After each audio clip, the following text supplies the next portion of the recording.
Chào mừng các bạn đã đến với review 3D hay. Ở cuối tập trước, Tần Trần đã động thủ đánh tới đám thanh niên thất giai võ vương khiến mọi người xung quanh đều kinh ngạc. Lúc này, thanh niên Trần Vân đứng đầu trong số chúng cũng nhanh chóng ra tay đáp trả với thất giai trung cấp bảo binh, bảo vật ở Phó gia. Sau đó ai nấy đều nhận ra hắn là đệ tử của Phó gia. Trần Vân thấy thanh kiếm rỉ sét từ tay Tần Trần, hắn nhịn cười không được và nói: "Tiểu tử, ngươi nhặt được kiếm lửa ở đâu vậy? Nó gần như rỉ sét rồi, ta không muốn vứt nó đi, bản thiếu sẽ chặt đứt để cho ngươi đem đổi mới." Lời nói vừa dứt, hai kiếm của họ đã va chạm vào nhau, nhưng không ngờ được rằng thanh kiếm rỉ sét của Tần Trần lại chặn được Thu Thủy kiếm. Tần Trần lại tiếp tục công kích thêm đòn nữa khiến Trần Vân thất kinh. Càng đáng sợ hơn là lúc này Tần Trần lại chiếm ưu thế. Đám thuộc hạ của Trần Vân thấy thế muốn rút kiếm giúp đỡ, nhưng U Thiên đã nhanh chóng xử lý và nói rằng: "Muốn lấy nhiều địch ít sao?" Bỗng dưng có một âm thanh đằng sau vang lên kèm theo áp lực kinh khủng đã đánh bay hai người kia ra ngoài. "Dừng tay, người nào dám ở đây gây sự?" Hóa ra đó là người của phòng chấp pháp, đồng thời có một nhóm người võ vương mặc giáp binh lính Yêu Kiếm Thành đi tới vây quanh có ý định áp đảo Tần Trần. Bọn chúng nói: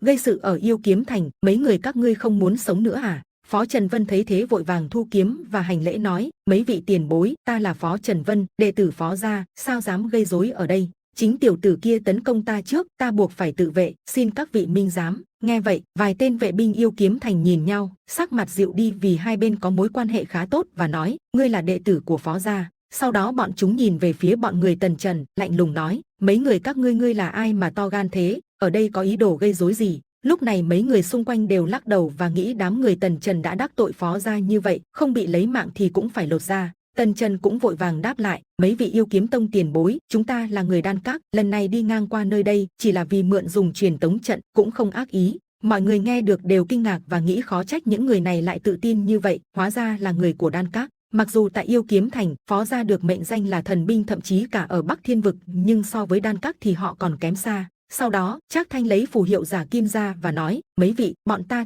thật sự là người Đan Các, đây là huy hiệu luyện đan của ta." Huy hiệu luyện dược sáng ngời xuất hiện trước mặt khiến mọi người đều kinh ngạc, nhưng ngay sau đó, ai nấy gần như phun ra máu. Bỗng dưng một đám người bật cười, thi nhau nói: "Cứ tưởng rằng mấy người này là một đại nhân vật gì đó trong Đan Các, nhưng hóa ra chỉ là một luyện đan sư cấp 6 nhỏ mà thôi. Ha ha ha, cấp 6 luyện đan sư dám tự xưng là thành viên Đan Các, tên gia hỏa này không phải đang nói đùa sao?" Lúc này, Trác Thanh Phong lên tiếng nói: "Mọi người, ta tuy rằng luyện đan mới chỉ cấp 6, nhưng ta là dược vương chân chính, chuyến đi này là đi đến Đan Các báo cáo công tác của ta." Thấy vậy, đệ tử đứng đầu Yêu Kiếm Tông tức giận đến mức cười lớn, hét lên: "Hừ, luyện đan sư cấp 6 có thể được coi là thành viên của Đan Các sao? Người đâu mau tới, đem hết bọn hắn bắt lại, bọn chúng đang gây rối ở cổng Yêu Kiếm Thành. Ta nghi ngờ bọn chúng có âm mưu, ta sẽ điều tra kỹ càng." Đến đây là hết tập 386 Võ Thần Chúa Tể. Xin chào và hẹn gặp lại các bạn ở những video tiếp theo.